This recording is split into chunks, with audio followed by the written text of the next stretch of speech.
Hello mga mare! Welcome to my mini vlog!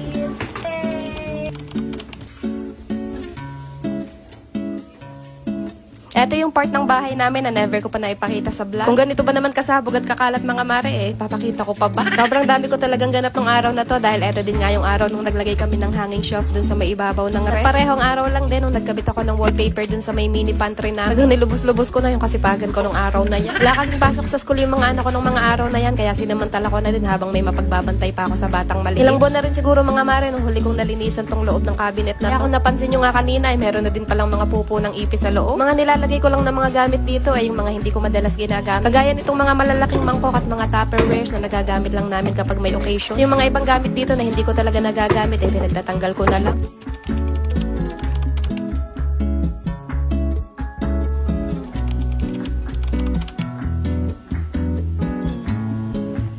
Yan nga mga mare at mas organized na siya ngayon at mas lumuwag na rin yung space kumpara kanina.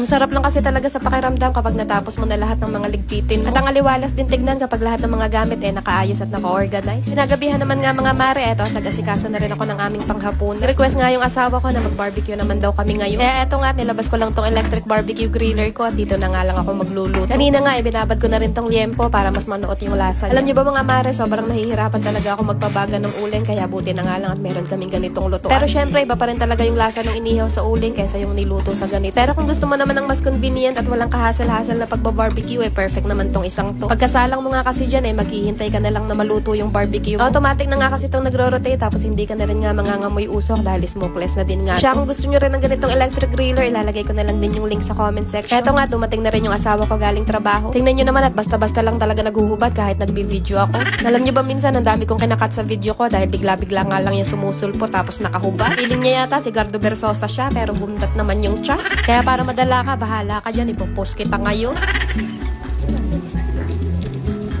After mga ilang minuto nga lang, eto at natapos na rin ako magluto. Yung nakatapos ka na magluto ng ulam at lahat at gusto mo na sanang kumain pero wala ka pa palang sinain.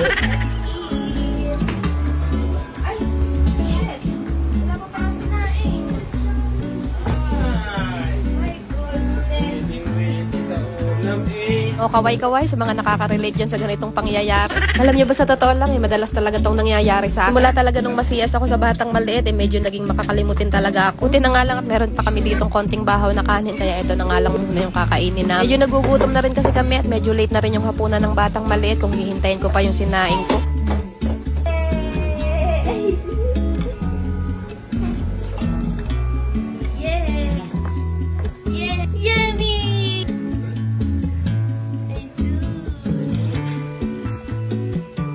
Kaya tara mga mare, kain pala tayo. Alam niyo yung batang maliit wala talaga yan kapili-pili sa pagkain. Kaya napakasarap talaga niya paghainan dahil lahat talaga ng hinahain ko sa kanya kinakain niya lahat. Masarap talaga pakainin yung bata kapag hindi pihik. Sa awa din ng Diyos mga mare, bihirang-bihira lang din siya nagkakasakit at talagang napakalusog. Siya paano mga mare, ayun lang muna ulit for today's gana.